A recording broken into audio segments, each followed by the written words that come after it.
Ya, jadi kalian yang membuat video menentang saya dan mengatakan bahwa saya tidak punya janggut, maka menghancurkan berhala, menghilangkan berhala, dan menghapus gambar-gambar itu juga merupakan sunnah. Jadi kalian juga harus menjalankan sunnah ini. Orang-orang ini tidak akan memperhatikan hal ini. Sekarang jika kalian memperhatikan, kalian akan melihat banyak bentuk syirik. Kalian bisa pergi ke perumahan-perumahan besar. Di sana mereka telah membuat banyak patung, dan mereka mengatakan bahwa patung-patung ini menambah keindahan perumahan kami. Ini membuat perumahan kami menjadi lebih indah. Bahkan ada satu perumahan yang sangat besar di Lahore. Mereka bahkan telah membangun satu blok penuh yang bertemakan piramida Mesir. Dan patung-patung yang ada di sana juga dibuat dengan sangat detail. Jadi bagaimana mungkin kita tinggal di negara Islam seperti ini? Pakistan adalah negara Islam, jadi jika kita menghiasi tempat-tempat dengan patung-patung manusia di sini, menurut Anda apakah Allah Subhanahu wa Ta'ala akan menolong kita? Allah tidak akan pernah menolong kita. Kita sudah sangat jauh menyimpang dari jalan yang benar. Jadi hari ini kita harus melindungi diri kita sendiri dari bentuk-bentuk syirik ini, dari syirik itu sendiri. Jika tidak, lupakan saja bahwa akan ada kesejahteraan di negara ini atau pertolongan Allah Subhanahu wa Ta'ala akan tiba. Banyak orang bertanya kepada saya, apakah kamu mendapatkan mimpi tentang kapan keadaan Pakistan akan membaik? Jadi, berdasarkan mimpi-mimpi saya katakan bahwa selama kita tidak melindungi diri kita dari syirik dan berbagai bentuknya, selama kita tidak membersihkan negara ini dari syirik dan segala bentuknya, maka lupakan saja bahwa pertolongan Allah Subhanahu wa Ta'ala akan datang, dan selama itu juga keadaan Pakistan akan terus memburuk dan tidak ada harapan untuk perbaikan. Jadi jika Anda lihat, ada banyak spanduk besar yang dipasang di mana terdapat gambar-gambar yang tidak perlu, dan semua itu juga merupakan bentuk syirik. Ada sebuah hadits yang mengatakan bahwa di rumah yang terdapat gambar, malaikat rahmat Allah Subhanahu wa Ta'ala tidak akan masuk ke sana. Jadi, jika karena satu gambar saja malaikat rahmat Allah Subhanahu wa Ta'ala tidak datang, maka patung-patung yang kita pajang di rumah kita selama itu ada, tidak mungkin Allah Subhanahu wa Ta'ala akan membantu kita. Sekarang ketika saya mulai membagikan mimpi-mimpi saya, Allah Subhanahu wa Ta'ala menunjukkan dan memberitahu saya dalam banyak mimpi bahwa, Qasim, aku membantumu karena kamu telah mulai menjauhkan diri dari syirik dan segala bentuknya. Sekarang Anda bisa lihat sendiri betapa syirik telah meresap begitu dalam hingga bahkan Mekah dan Madinah pun tidak lagi bersih dari hal-hal seperti ini. Seringkali Anda pasti melihat di YouTube. Jika Anda mencari, Anda akan menemukan banyak video di mana orang-orang memiliki tato di tubuh mereka, dan di tato itu ada gambar tertentu, dan mereka melakukan umrah dengan tato tersebut. Dengan tato itu juga mereka pergi ke Madinah dan melaksanakan salat di sana. Ya, dan jika Anda perhatikan, banyak orang yang pergi ke Mekah dan Madinah dengan memakai baju kaos. Mereka juga memakai kemeja yang bergambar singa atau gambar-gambar hewan lain di atasnya. Jadi jika Anda lihat, bahkan Mekah dan Madinah, tempat yang begitu suci, juga tidak terhindar dari syirik. Di sana pun Anda akan melihat berbagai bentuk syirik. Sekarang, jika Anda melihat kondisi Pakistan saat ini, ke arah mana kita sedang berjalan, Anda mungkin juga berpikir bahwa mungkin 2 atau 4 tahun dari sekarang, kita bahkan akan kesulitan untuk mampu membeli lampu dan kipas angin.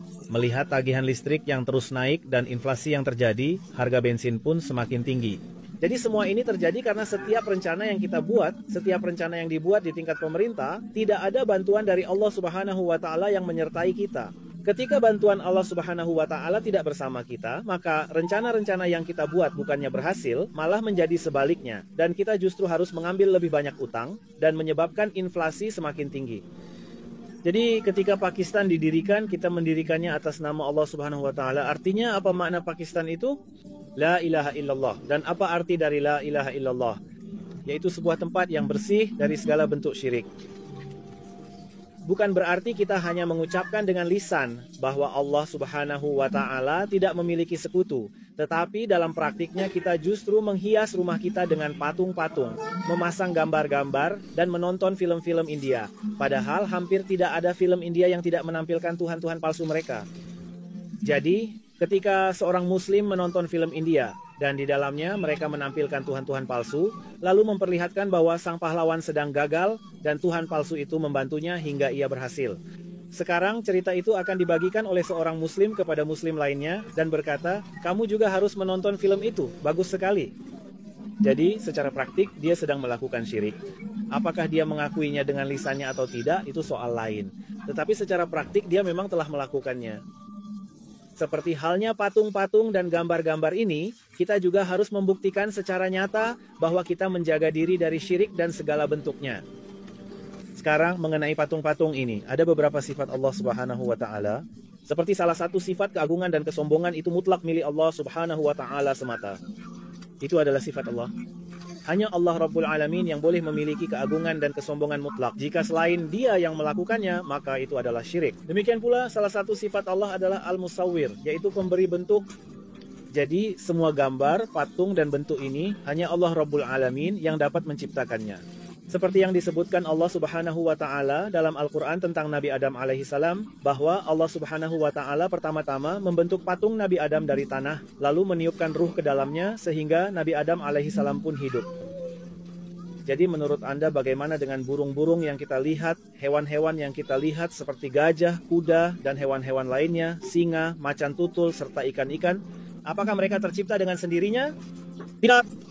Allah Subhanahu wa Ta'ala pasti juga telah membentuk patung-patung mereka terlebih dahulu, lalu meniupkan ruh ke dalamnya sehingga mereka pun menjadi hidup. Jadi, dari sini terbukti bahwa membuat patung adalah pekerjaan Allah Rabbul Alamin. Itu adalah sifatnya, karena hanya Dia yang bisa meniupkan ruh ke dalamnya. Dan jika ada manusia yang melakukan hal ini, membuat patung atau hal-hal lain, membuat gambar-gambar, maka dia telah melakukan syirik karena dia tidak bisa meniupkan ruh ke dalamnya. Maka pada hari kiamat Allah Subhanahu wa Ta'ala akan berkata kepada orang-orang yang telah membuat patung, yang telah menyimpan patung di rumah mereka, hidupkanlah patung-patung ini. Mereka tidak akan mampu menghidupkannya.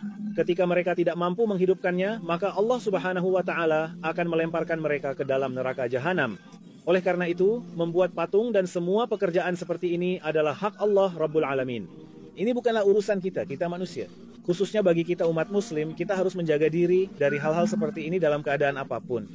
Sekarang, apa yang kita lakukan adalah alih-alih berusaha menyenangkan Allah Subhanahu wa Ta'ala, kita justru mulai memuaskan hawa nafsu kita sendiri, dan kita telah menjadi begitu tunduk pada nafsu, sehingga pada dasarnya kita ingin meniru orang-orang kafir.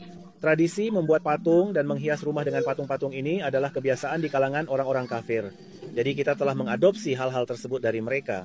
Dan dalam upaya untuk menjadi seperti mereka, kita bahkan tidak menyadari bahwa semua ini adalah syirik dan ini adalah bentuk syirik. Dan kita pun menghias rumah kita dengan hal-hal seperti ini hanya untuk menunjukkan bahwa kita sudah menjadi sangat modern.